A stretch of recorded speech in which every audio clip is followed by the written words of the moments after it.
Hi, everybody. This is Anthony, LI Tech Advisors, and I have Sam as well on here, and Jacqueline Tangorra, who is the CEO, owner of, and founder of Omni Business Intelligence Solutions. She's an AI expert, and she's going to be discussing how she utilizes AI and how she helps businesses. You know how we use AI within my business and so on. Sam has actually created an AI avatar of me, which scared the hell out of me last week, but nevertheless, things are changing and how businesses need to adapt to this ever-changing world. That's why it's important to have like meetings like this just to discuss what's coming down, how we could use it. Okay, so Jackie, I'll let you take it from there. Awesome. Introduce Well, yourself. thank you, Anthony, and thank you guys for having me. Very excited. Today, we're going to be talking about AI. We're going to talk about it at a high level, mostly from a small business mindset, strategies to be thinking about, tools that might be relevant, and ultimately, where the world's headed and how small business owners can really lean in and be a part of this. So part of what I do in my business is I help businesses, in terms of understanding their data-driven story, to understand like what data they have coming into their business, how we can make use of that, and whether we want to pump that out into some sort of reporting tool or analytics. Basically, we want to help people and business owners and people within the business themselves be able to make really important business decisions that are in line with their strategy and objectives. In a nutshell, that's what we do in our BI world. And so part of business intelligence, if you've heard the term before, also kind of captures a small portion of AI machine learning that kind of goes hand in hand in that life cycle of how business intelligence works. So I've had my foot in the door in that world in a more of in a data science way in the past. And, for anyone that's joining that kind of actually knows my professional history, I didn't even start in this world. So for people that are listening or anyone that's going to be listening, even on the replays, I think it's important for everyone to take away that you don't have to go to school for this to be able to understand this and to understand the impact of it for your business or how you want to use it professionally. There are absolutely people and reasons to go to school for this if you're going to be, technical engineer and be contributing to really critical work in the development of certain models and stuff like that. But from a business standpoint, being able to really understand what's out there and how it impacts you is something that I think any business owner should be spending time, especially this year, if not already last year, learning about the impacts of this technology and where they could be potentially making investments. So hopeful to give you guys some of that guidance today through some of my experience and kind of just what I'm seeing out there. Real quick, before we jump into anything more specific, just to kind of get level set, I think a lot of us know and hear about, what is AI and why is it exploding lately? The fact of the matter is anyone that's in tech or has been studying AI has been around for years, right? Probably, I don't know, maybe the 40s or 50s is really where it started to take shape. But that form of AI has evolved through research over the years. The reason why the world's freaking out in the last 2 years is because of the new form of generative AI, which is disrupting, right? A lot of processes and businesses and workforces as we know it. And so figuring out, where we can kind of be a part of that has been a strategy for me and how I'm helping clients through different playbooks and offerings and, consultations and stuff. But really just wanting to help people unlock the value of understanding what's out there, how they could be using it to deploy that, and how they can grow in that world. And so, And I'm just, Jackie, yeah, I am one of those boomers from way back that, needs the help when it comes to understanding and learning how this is going to impact my business. And from what I understand is that, it's not just the big businesses, the enterprise levels that need this, this right. understanding. It's the little guy, it's the small businesses, which make up the entire, workforce of this country, how this is going to help them and what, how they can leverage it and Yep. what are the costs involved. It's always, doing this. And it's a really good point. And I just, as I'm thinking about it too, I know there's a lot of fear, not just over job displacement for individuals, but also maybe small business fear too, not being able to compete with the large enterprises. And to be completely candid, there are going to be areas where it will be hard to compete due to cost restraints and lack of resources or talent or things like that. As enterprise firms like Microsoft's, right, that are in the business of developing proprietary stuff that other businesses can use, are continuing to build high quality AI products and services that, they're still enabling small businesses to be successful with that. As I kind of look back, like I say, well, Microsoft is a great, example of a tech firm that is at the top that has huge influence in the direction of generative AI products and services in the world we live in today in partnership with OpenAI. And here they are having, spending billions of dollars in giving access and resources to small businesses and programs to help them grow and training and education. So, it's not just something that they just write on paper. It's truly like part of what they're developing is they want to enable people and small businesses, even down to their pricing model too. Like they remove certain restrictions out on the co-pilot licenses and stuff. And we'll talk about that a little bit later.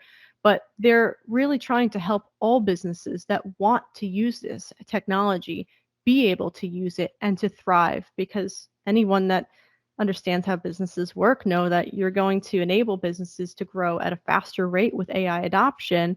They're going to become your enterprise customers maybe 5, 10, 15, 20 years from now. So the business, there is incentive for small businesses to grow in this world, but does come down to being strategic and knowing where to invest your money as a small business owner. All right, so then let's quickly just kind of talk about just broadly. So AI as a whole, right? We know it to be what it's been in the past, certain predefined rules.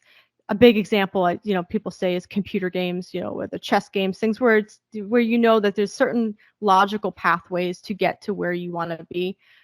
Secondly, after that, machine learning is a subset of that, which is driving a lot of these types of products and services that we're becoming enamored with.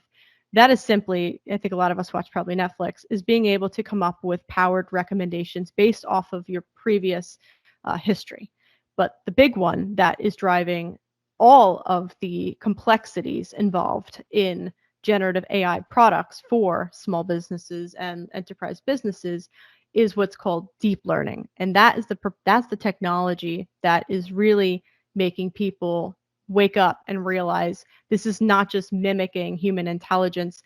This is actually suggesting something that is different, that's new, that is, was pulled out of thin air because the technology is so deeply ingrained in my business and has such a awareness over the patterns within my business that it's able to recommend something as if a person with 25, 30 years of industry experience in this world can do creatively. And so I think that's kind of what's blowing a lot of people's minds, and thinking about how, small business owners can have access to that is pretty wild. This is an amazing just way to think about it's everywhere, right? So I think one of the things that I tell my clients, no matter what industry they're in, is think about, your industry specifically, right? And where AI is already taking shape, where it's been in the past and how it's continuing to grow. Because no matter what world you're in, it's going to be threaded throughout your existing, technology infrastructure that you have. So maybe your vendors that you're using as a small business owner are already adopting these types of technologies into their tech stack and offerings. So one thing to really think about is, if I'm in healthcare, if I'm in finance or manufacturing, like how are my vendors today adopting these technologies? Are they addressing critical needs that we have in the world that we're in? Or if they're not, what other solutions are out there? What other businesses that are in my world, maybe competitors or partners that you have that are choosing to just pivot, because sometimes the vendor lock-ins or the vendors not being innovative can be a huge disruptor to your business. And you really do want to continue to think, okay, well, where can we use AI? Are my vendors using it? How can we use it to, support our existing sales and marketing efforts? How can we use it to be creative, with our branding? How can we use it to speed up processes and things that are internal? How can we offer a new service offering to our clients because of it? It doesn't necessarily mean that we all need to become AI gurus. It just means we need to know what the capabilities are and how they are related to the world that we operate in today, and how we can kind of push that forth and either save money or make additional money because of it.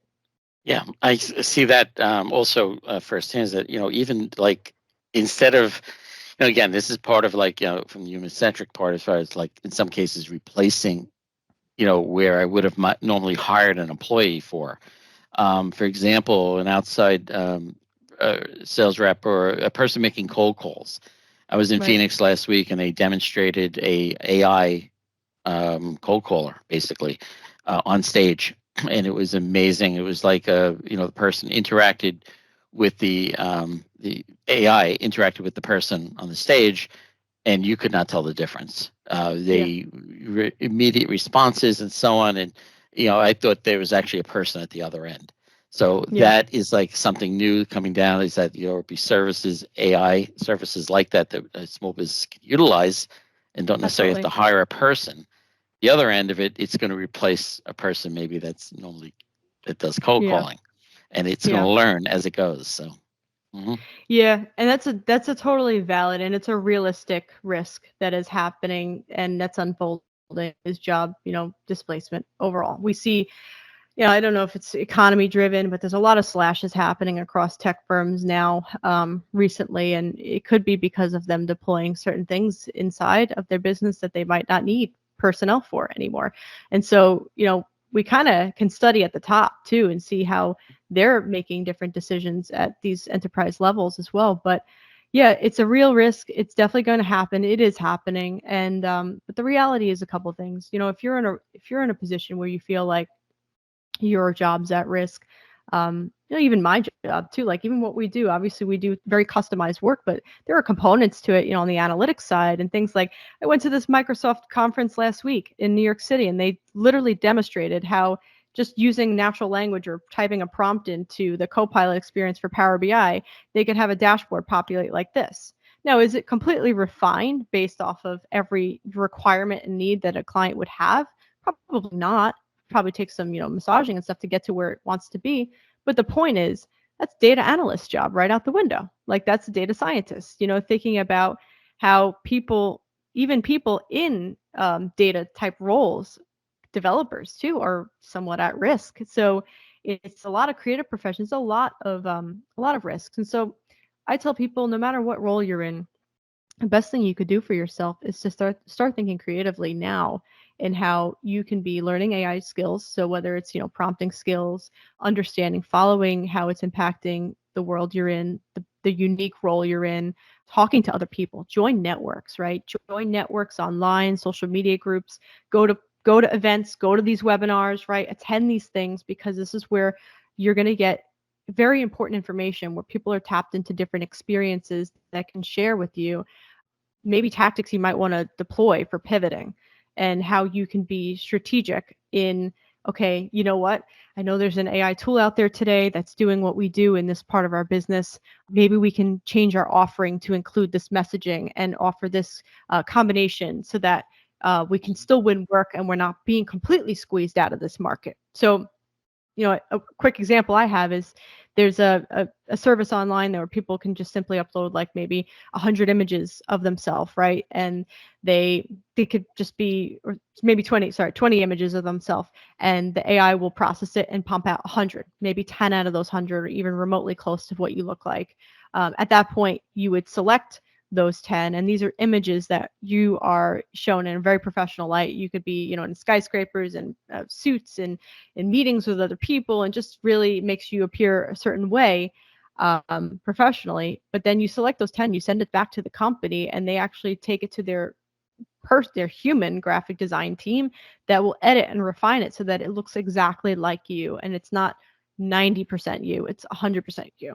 So to me, that was an interesting model of kind of combining the two efforts. Will we get to a point where that human component could be completely removed? Possibly. The reality is yes.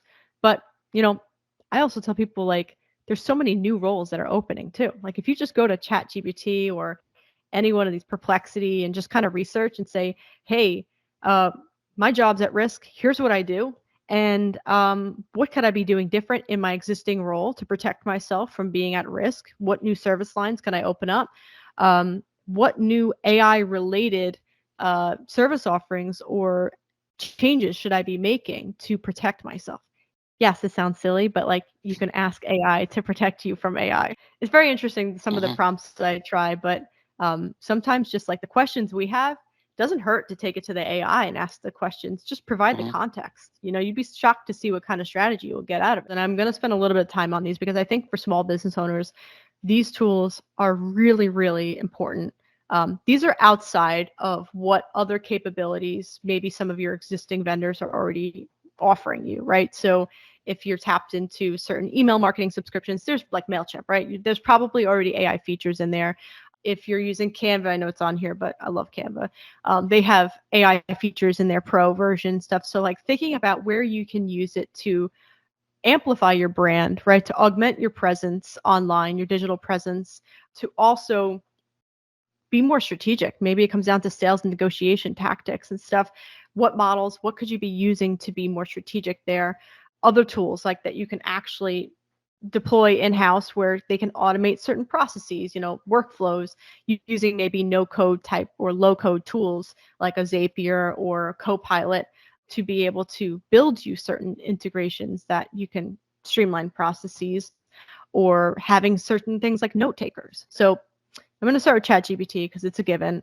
This is like the holy grail. So if you're in business and you're a small business owner, if you're not paying for a subscription for this right now and you need to understand the value of that, I'm offering after this call anyway a 15-minute complimentary AI consult. Please book that consult. I will convince you to do that because it is game changer. What is free and available for ChatGPT right now is okay, but the $20 a month is honestly, in my opinion, I'd probably pay somewhere between $200 to $500 a month. I'm not even kidding for it, just because of the different models that I have access to because of that, let alone, right? Being able to use it for not just content generation, for strategy, for writing out certain legal clauses, but also like if I want to deploy something new, or if I want to take a new direction in my business and I need to be creative, I need a partner to be creative with that in. And yeah, I can go to other people in my business and bounce ideas around, but sometimes I want that partner to have the same mindset as me. And so, I kind of want to like do that, and maybe I create that environment within ChatGPT where we can go back and forth and open up a new way of thinking about how we serve clients, or what are the ideas that could really spotlight us and put us out there in a unique way. And so that prompting, that back and forth dialogue, which is, there are courses you could take online to learn effective prompt techniques, but the more you do it, it's a very heuristic approach, right? The more you do it, the more you're going to be way better at it and see the use cases for why the paid model is worth it. The quality on the paid model is much higher. I feel like a sales rep for OpenAI right now. It's the other models within it. Like if you need someone to write you code, or you need to kind of just conceptualize something, there's an image generation model, the Dolly model is now embedded into ChatGPT, where you could get a quick proof of concept on something. It's enabling you to do so many things. It has so many job functions in one foundational model that it's almost silly not to want to have that for your business, especially if you are a growing business that needs support. So that's a huge one. Copilot is, if you're in the Microsoft tech stack and you want to make that investment, watch the videos on it. It will blow your mind kind of what capabilities are out there without getting like too far down the rabbit hole with that. I mean, there's productivity copilots that can really support you as like AI powered agents in Word, Microsoft, all of that, Excel and stuff. But then it could also just be trained on your entire business, like including your ERPs, your CRMs, all of that stuff. So if you had someone, maybe you have a developer, you could actually have them hook up to the Copilot, studio, which is where they would be able to train and connect all of your data points throughout your existing infrastructure and create a customized Copilot that is secured, based on the roles and permissions and all of that stuff in the organization. But it's based off of your company information. So could you imagine being able to talk to an AI assistant that's trained, that knows all the sales and accounting and everything in your business, and asking it for insights in the last week or so and getting all the key stuff like this, not having to run reports? So, I think that's incredible. Fireflies is just a really good example of note taking. I think we have one here. It's just good for transcription, quick attending for meetings and stuff. Notion, I know, is a big one. Notion and Perplexity, a lot of people are getting more focused to. Perplexity is one I started trying recently. This is a synonymous to ChatGPT, Bard, right? Another like chatbot type language model. But it's a differentiator is that it's very strong when it comes to market research, real-time research. So I think Bard and ChatGPT with Bing wanted to get to that point, and I think they're trending towards it. But Perplexity has proven in the market as a startup, they have a ton of funding now, that they have excelled in that space, and like their user base is growing quickly. So if market research and current information based off the web is important to you and you want to replace your Google, like you're Googling, Perplexity is the one that people are talking about. Descript is huge if you need help with cutting down videos quick, because it actually transcribes the text. So like, for example, if I'm talking right now, we have this recorded and I don't like all the amount of times I'm saying or or all the filler words that I typically say when I'm speaking, I can use the transcript to remove out all the filler words. And by default, you would be able to actually, and it will dub your lips to the actual, what you've removed so that it doesn't look weird. But you're editing based off of text. You're not editing based off of watching the clip and splicing it and stuff like that. It's a different way of video editing. It's a no-code way. It's simple, and it makes editing simple. You could click a button that says remove all filler words in video. It highlights all of them in the text and then kills them all in the video. And so you think about, polishing up videos for your brand as well. Hey Jen, I think is the one that Anthony and Sam used too. This one is wild if you want a digital twin avatar to live on the internet and freak people out. I know I did that, and it spooked me for sure, because people that don't know like my actual voice or my certain mannerisms are going to believe it's me. People that know me very well are going to be like, but it's enough to be able to pump out 10 videos of yourself on the internet and have content going out the door like this. Adding to that too, there's like, from what I understand, there's like 100 YouTube influencers out there right now on the web that are completely AI driven. They're not real people. Oh yeah. And people don't know that. And yet they have millions of followers and making money. Like there was one company in the Netherlands that was making like 10,000 a week because of their AI influencer. And so then you get into the aspects of, from the policy, legality, and so on.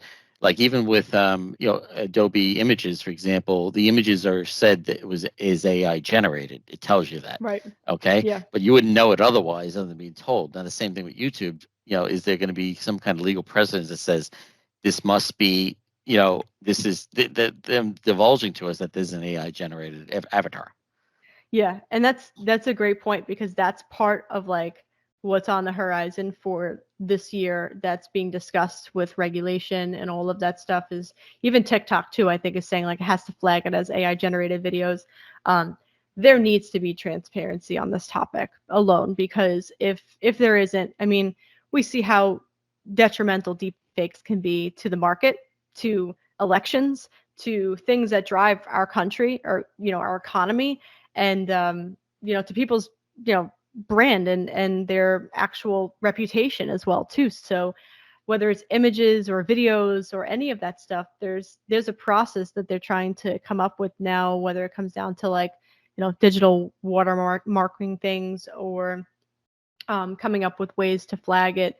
But it's going to be very difficult, because it's not just a regulator's job. It's going to be a platform's job. It's going to be a joint effort that's required from the business, the platform side, whichever's hosting, that content, and regulators to work. No way that there's going to be one party that drives this successfully. Yeah, then that opens the door to like bad actors, hackers, and so on. Because I mean, the 7 seconds that Sam, my marketing person, took of my voice, she turned it into a full avatar that was able to speak anything. And how can a hacker use that? Like, you get a phone call from grandma that, hey, I need iTunes card sent to me immediately. Yeah. There's that side of it too, from the cyber security end, and how AI can actually, because they don't have to go by any policies or guidelines, whatever. They're hackers. Right. They're not going to use any ethics. 100%. That's the downside to this. I mean, there's always people in the world, right, that are going to use something good and make it bad. So, unfortunately, that opens up a whole new slew of risks for businesses, for brands, and plenty of cybersecurity, IT, AI ethics boards, divisions, and companies that are trying to come to the table and figure out how to protect and to mitigate it, even down to the regulation in this country too, trying to come up with ways and laws to pass proper proper protocols for reporting and things like that, where people are going to need to feel safe, because it's absolutely, this technology is mind-blowing, but it's going to change the way we interact with each other in the next 5-10 years. It's going to be embedded into our hardware, our cell phone devices, if not already somewhat there, into our experience, whether we're interacting with it on the computer or in different ways. It's going to be part of the fabric of how we just operate. And so people are going to need to feel safe, and not feel like if they want to, train themselves or train a model on themselves to use it for business, that's not going to be exploited and shared with, another company where they could be selling that data. And so there's just a lot in terms of what businesses will need to be doing to make their customers feel safe, and clients, on how they're using their data. What are they using it for? And there's a lot of things now where it's like businesses or organizations are giving the options. AI, product service type organizations are giving options for clients and customers to opt out on training data. But even then, there's so many loopholes. There's so much metadata that's collected. There's so many other areas where there could be potential hacks, outside of even what a company is saying that they will or will not do. So, they might not collect something, but they might still have something sitting on their server, though it's not going into their training data. And then if they get a hack, then you just gave up all of your information to that company, So there's risks everywhere, but yeah, No, definitely absolutely. something. Yeah. Yeah. And then, like you just said too, you have, like in my case, I have an IT company. I have a lot of clients' data, and if I'm using ChatGPT and in with that client data, where does the liability come and the responsibility for me as a company not to expose data to a AI engine, to the deep learning Right. engine? What does that mean for me, and what does that mean for my clients, and what kind of policies do I need to have in place? This is all new stuff, Yeah. and from businesses standpoint, what do I need to do to at least safeguard my data, safeguard, like, put it into a walled garden essentially, so that it doesn't go beyond where that data can Right. be exposed. These are Yeah. the questions that need to be eventually addressed. Yeah, and they're great questions. And for people that are wondering that, I mean, if you're operating in a digital remote world anyway, you're going to want to have some form of just general protection over your hardware systems and software, and just insurance policies and everything that cover this. But I think just from a legal standpoint, as you re-engage with existing clients or new clients, think about how, if AI is important to your business model, you're going to need to distinguish, and maybe you're going to have to be transparent. If you want to be an ethical AI user, you should be transparent about your usage of it. Now, in terms of using clients' information for it, that's something that really should rest on the client, and you should give them that option. If they're expecting a certain product or service out of you, and you're using AI that could potentially put their data at risk, you need to think about having those upfront conversations. And if they want to opt out, then you got to respect that and not use that, or offer them, redacted options where you're maybe just using portions of information to share with them something else in return. But even with ChatGPT, I tell anyone, you should never be putting anything proprietary in there, even if they tell you that they won't train on your data if you pay for it. I think now their new, sales strategy is, if you're paying for ChatGPT Teams, which is now like the collaborative workspace environment within OpenAI's ChatGPT, for example, like me, my administrative assistant, one of my data analysts, if we all wanted to have our own environment that we share together and not just our siloed individual ones, we can now have a workspace where we can collaborate, and that is protected. I put this in quotes because I don't trust anyone from, training data and being able to send back to OpenAI to go into the big soup pot of training everyone, the whole world's information in one place. And then, the API usage. So if you create an application that's based off the OpenAI technology, if you're using the API, they should not be training on your data. But data training and, hacks and privacy, they go hand in hand, but they also do need to be addressed differently, too, just because their data privacy has always been a risk, but now it's an augmented risk because of the fact that we're dealing with these big black box type systems in AI that are making it difficult to understand where the data is going, sitting, passing through, touching, the information that I put in, is someone in India get access to it in some sort of a response, and thinking about, like, it's this big, like, almost, I think I was telling you about this, Anthony, like, I kind of think of like this giant gene pool where you pretty much have, all this information, all of these possibilities, because everyone's constantly contributing to the model. And then, how it just determines to get expressed is different in different ways, in different outputs across different businesses or individuals that use ChatGPT.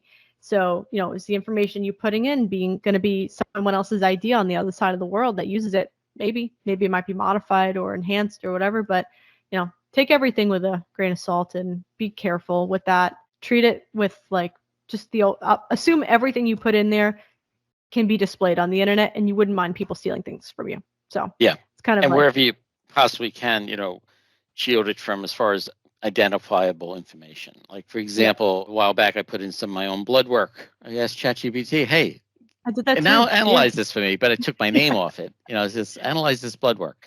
Now, I don't know if ChatGPT is like using my account information, figuring, hey, this might be your own, I don't know what it's doing on the background, but bottom line is it gave me some very, holistic, natural things I should do to help make myself better, healthier, and so on. Yep. You're gonna get a There's knock on the AI door in rings 5 now. years. That you can actually put a ring on your finger, which tracks all your bio, everything. It's all AI driven, and so on.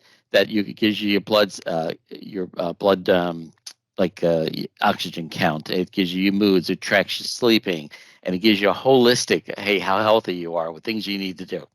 Right. So, right. yeah, it's a scary world. It's good. I mean, it's really good stuff, and then there's also the scary part of it. Yep, as always, right, with new things. Mhm. So, all right, so I'm going to touch upon this very quick because I want to get through some other quick slides, and then we'll open it up for Q&A. But really, just when you're thinking about the business and you're trying to find the use cases in your business, a model that I came across last year that made it easier for me to digest where to kind of think about areas for opportunity for generative AI or AI in general, we're kind of looking at in terms of 3 like main pillars. So automation related work. What are tasks that are repetitive, that are constantly happening in the business, that we could be looking to automate, meaning completely removing a human component, maybe a QA check at the end, but really removing someone from the equation. And then augmentation is more so, where can we use this technology to actually enhance our abilities to create more powerful design or unique content, or coming up with a new type of opportunity or service line, et cetera, right? Being creative. Acceleration would be combination, not really combination, more so just that you're not removing a full human element, but you're speeding up a process itself. So, for example, dropping in a full data set in Excel of all data, in a data set, and just saying like, hey, can you generate for me top insights based off of X, Y, and Z, right? And just having it do that quick data scrub and analysis, insight driving for you. That speeds up a process, right? That would have been someone or yourself deriving formulas, doing this, clicking this, pivoting the data, whatever, and, thinking about being creative in that way too. So just some things to think about as you kind of lean in and try and figure out where you want your business to make investments. Yes, these slides will be definitely shared after, so if we're skipping over things quick, you could totally read them in your own time. I do want to touch upon it. I'm not going to go over the ones we talked about, but I do want to touch upon the ones that we didn't yet. So I guess 2024 updates that are shaping industry. We talked about deepfakes already. That's huge. So, that's something that we're going to need to see kind of take shape in 2024 and how it's being addressed from a regulatory standpoint. Again, my takeaway is that needs to be a concerted effort between the platform itself, the users, and also not the users, but the owners of the platform and the actual regulatory legislative bodies that are governing. Multimodal business copilots. We talked about this in essence too. This is a Microsoft Copilot, or any type of copilots, or just AI agents that are trained on your business information that can support you in your day-to-day work. Multimodal is just another word of saying, hey, this AI language platform has the ability to generate you images, to generate video outputs, to generate audio outputs. So we're going to see the rise of more higher quality multimodal experiences. I guarantee this year will be the year where we're starting to see text to video. We already see it with like Hey Jen, but like it's going to be coming through the OpenAI platform, I imagine, at some point too.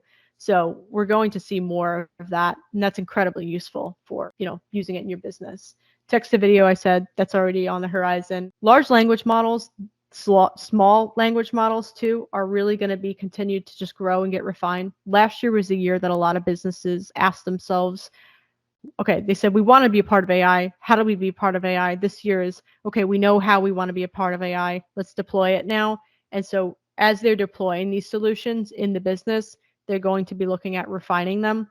Through those refinings, that is actually going to be, that feedback is actually going to be enhancing and driving the direction of how generative AI large language models are produced in certain enterprises and what best practices are. Because a lot of stuff is strategic. People think they know or they're going off of best guesses, but the actual tangible work that's being done this year within businesses that are deploying it in-house are going to learn a lot about how it's impactful to the business or how it's not.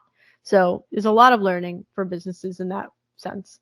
Talent demand is huge. So as you think about, whether you want to bring in an AI expert to help guide your business, that would be huge for your business, but also thinking about bringing something or just making sure people are upskilling, like your workforce. A lot of stuff we do with our clients too is just general training and education, showing them what's out there, prompting techniques, what they could be doing, how they should be thinking, and supporting people, because no one wants an additional thing on their to-do list. People want things to come off the to-do list, and we want to show them how we can remove things off their to-do list so that they can do things that they actually want to do to secure their next promotion, to actually, produce meaningful, impactful work within the organization. And so upskilling is huge for a business owner and for people that are in a business reporting to, their boss or anything like that, right?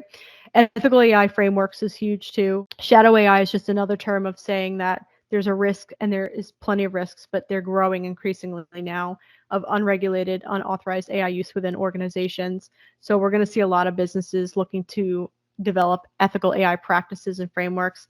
This is going to be working in conjunction with the one on the right is regulation. So we're already seeing the marrying of the two worlds between private and between the government sector. The government's requiring, they passed this executive order last November, and that required a lot of initiatives to be taken as far as AI goes. New task forces, new requirements, new things, new opportunities, just a lot. It was a huge to-do list. We just passed the 90-day mark, I believe. Yeah. And a lot of that stuff's already been completed and started to get in motion. But one of the big things is that we're starting to see them now requiring companies like OpenAI and Microsoft to have to report to them as far as any new developments that are on the horizon. So, for example, if this was in place on November 30th, 2022, when OpenAI released ChatGPT, OpenAI would have had to go to the US government to ask for permission and to make sure that it would be okay to deploy ChatGPT, because that's where we are today. So regulation's really going to clamp down. That's going to impact our needs to have to comply, right, with certain things, and how compliance is going to be huge for growing organizations, mid-sized small businesses. There might be new requirements, right, that we might have to do if you're using AI. How are you using it?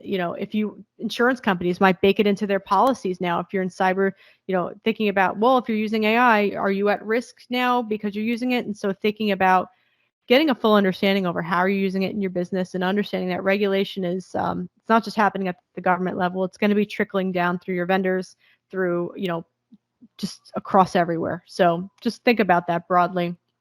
Cyber attacks we talked about. I think one thing I want to highlight here is that the sophistication of the attacks is absolutely going to increase, because generative AI is going to enable artificial intelligence, to be more strategic and to be more outside the box, I guess, in terms of developing something that could bypass human intelligence. However, I think one of the big things is just the obvious, is that I think people are innovation distracted right now. And I think that these simple things are going to get through. And the reason why I'm saying that is because we just hacked recently. Guys, this was a simple hack. I read about it. I'm like, this was password spraying. They just got into a stale email account that was just, still active, but didn't have a MFA enabled or anything like that. And they were able to get into the server from that one email and then climb their way up to the C-suite. And in my mind, I'm like, well, this was not a sophisticated attack, but maybe Microsoft, they're a great company and I love working, with them and learning about them, but They might be innovation distracted because of all the new things going on. And so don't let us be clouded by the fact that normal things still need to take place for our businesses to remain protected by all of these innovative developments too. So you want to make sure your people, not everyone in the organization can be innovating, to be clear. It has to be strategic on who is contributing to those conversations, because people still need to do their jobs to protect the business, or else you'll fall prey to something that was simply could have been, prevented. And then specialized AI, we're going to see a lot of that. Healthcare is a great example. We're going to see more unique uses of AI through robotics, through large language model fine-tuning processes that are going to be impacting certain industries. And then I think I said this before, huge thing I think will be happening. It's already happening with like augmented reality and Apple's Vision Pro and all that stuff. It's just we're going to see more household products and more tangible consumer-related technologies using the generative AI world. And I think people will really be blown away by that too. Great. Nice summary. Yeah, I was thinking about, I'm like, this is where I think 2024 is headed based off of everything today. So, we're going to wrap up on the slide soon. So just real quick, I think one thing to take away here is there's a lot of cons, not a lot, there's pretty balance between the pros and the cons for bringing AI into a model that is driven, a business model that's driven on either employee experience, client experience, or both, right? And so these are hard things to think about when you don't want to, you don't want to just job slash, you don't want to do this. So really thinking about, when you come to the table and you sit down and try and figure out where AI exists in the business, really map those use cases to the effects of implementation, because it might not be worth the job displacement, the cost savings, because that person that might have been doing that job might have been doing 10 other things you didn't even know about. So really think about what the impact is of everything that's already existing. Like really take a strong snapshot of your business today before you innovate and develop and implement anything, because there's so much rippling effect, things that can be undone, things that can't, by bringing AI. And there's so much incredible opportunities to drive business growth, but there are cons that could be very damaging to the brand, right, or to your business. So be strategic on that and take your time with that. People are not deploying things, every single day. Don't let the media get to you. It's very information crazy. It's very, heavy information overload, constant. Oh, this company is rolling out with this. Oh, and this is doing that. Like, just take note of it. Have your composure and know that you're doing something. You're moving towards that direction. You're researching. You're learning. You're growing, and there's opportunity for you in this world as small business owners.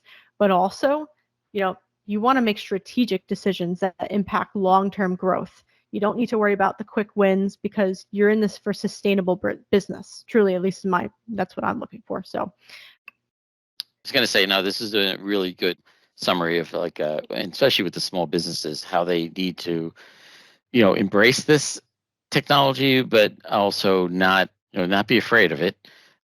Definitely, dive in and, join webinars like this and go out on, other, like even the Microsoft has a lot of tutorials on this now with their Copilot. Dive into that to see how they can utilize it for their, own businesses. Really, if you want to be a part of this world and you're like, I really don't know exactly where I might want to start, everything starts with having an understanding over your existing data today, right? Because AI is only going to augment something and accelerate or automate something that is what it is today, right? It's a microphone, it's an amplifier to your existing world today. And so if your world's a little crummy, you might need some cleanup to do before you want to bake AI into your business model. So really think about, the data that you have, understanding what your privacy issues might be, or, if you're going to use AI, you're going to use ChatGPT, you want to make sure that you're protecting, you're stripping PII from the data sets. You're considering, I think some things that people don't always realize is that people have so many questions about bias, biases in these data sets. And it's actually, yes, there can be inherent biases within the models that OpenAI built by default. And I think that they're actively working on trying to neutralize them. But on our end, for anything that we're building or we're contributing to, there's bias that exists in everything. But the way, when you think about a data set or any information you're sharing with it, you can also create your own bias too, that you might want to adjust if that's what you don't want in your outputs by removing out, number 3 is huge. Like if you want to use it for analytics or anything like that, you got to make sure your data is clean, because if you have corrupt data, your results are going to be skewed. They're not going to be what you want to see. You want to see a stratified view of a sample, right? A proper sample that's fair and accurate, that shows all different things. And so have that mindset when it comes to putting information into ChatGPT. Try and display things in a fair light if you want something in a fair light in return. So yeah, and really just like regulation, right? Following the law, things like that. US is constantly changing, and it's really making strides this year. So originally, Europe was very much leading in the AI space regulation wise, but the US is making active efforts, and this is the year where we're really going to see adoption of different AI regulations. And then the rest you guys can kind of read through. But my last thing I would say is document your processes, because especially for small business owners, SOPs are huge, but knowing where you're using AI or where there's possibilities for AI is important, because if they flip the switch on people tomorrow and say everyone's expected to start complying with AI documentation or usage for insurance policies, for this, for that, blah, blah, blah, you don't want to be scrambling. So, have an audit trail of what's going on today in terms of your AI usage, and just get a real strong awareness over that in your business. Absolutely. All right, Jackie, thank you so much for your time today. And let's open up to any questions that we might have. We had one here about what is the current gap between AI and tactic knowledge, which is basically knowledge, skills, and abilities and individual gains through experience, and how that can be addressed if AI becomes relied upon in a business. Yeah, it's a great question. So, I mean, right now, it depends on if we're talking about, your standard workforce, or if we're talking about people that have a little bit more of an education on this. But if we're sampling like a normal workforce where people didn't go to school for AI, or they have not spent a lot of time, there's a significant gap, truly. And it's a gap of awareness, not necessarily with the prompting. I think to a degree, there's some sort of a gap when it comes to using certain techniques in terms of speaking with these models properly that are in an effective way. But I think that there's also gaps in terms of awareness over where to grow, how to grow using these technologies, who do I go to, knowledge gaps. I think the knowledge gaps for people are huge. I think there's so many people that could absolutely grow in like 2 weeks if they went to AI boot camp and like just learned about AI in business and how to be effective in it. If people carved out that type of time, I think that gap would lessen. But I think people are naturally afraid of the word, or intimidated, I should say, by what it means, and automatically assume that it's this technical concept even at their level, and it is, but not at their level. But that absolutely drives that wedge, is that it's a knowledge gap that exists because they don't have the awareness over the networks, over the tools that are out there, and how to use them properly. And it's overwhelming. Even for someone such as myself, getting into this world, I was like, wow, there's a lot of different things to think about. How do I know where to focus my time in learning? And you kind of do that through trial and error. And when you have a strong network of people that you can bounce ideas around and talk to about different products and services, it really becomes valuable where you decide to spend your time and invest your own time. And I think you said, how can that be addressed? Yeah, another great question. How can that be addressed? So if AI is becoming relied upon in the business, I mean, so what do you mean? So I guess current gap between knowledge becoming relied upon. I mean, people are going to have to upskill, I would think, if it's being baked into the framework of how a business operates at that point. I think naturally, if you want to keep your job and grow, you're going to have to probably really learn. It's going to have to complement the job, meaning, you're going to have to learn. It's where we've done in our business, we didn't replace anybody. We made everybody more efficient, being able to use the tools, understand them, and how we could utilize them in the business to help. We're still human, and we still have our own experiences and so on. How can you use this to help fill those gaps and help us, do our jobs much more efficient? And it's actually fun, especially with ChatGPT. But we have a philosophy in our business that's trust but verify, because it's not always right. I get some stuff out of that. It's like, way out in left field. So it's Yeah. you could use it and so on. And again, depending on the prompts you generate and how, information crap in, crap out, basically. Right. It's important, like what you were saying before, about cleaning your data sets, making sure you're Yeah. starting with a good set, Yep. and taking it from there. Yeah. All right. I think this Yeah. brings us to the end here, and I want to thank Jackie for joining us and Thanks for having me. dumping her wealth of knowledge on us. It's much appreciated. Happy, So and like I everybody, said, have a great day. Thank you. just so everyone can see, I just happy to offer that consult if anyone wants it. Oh yeah, Okay. definitely take Jackie up on that. She's giving All away right. her 15 minutes of her time, which is very valuable. So definitely do that. All right. Thank you guys so much.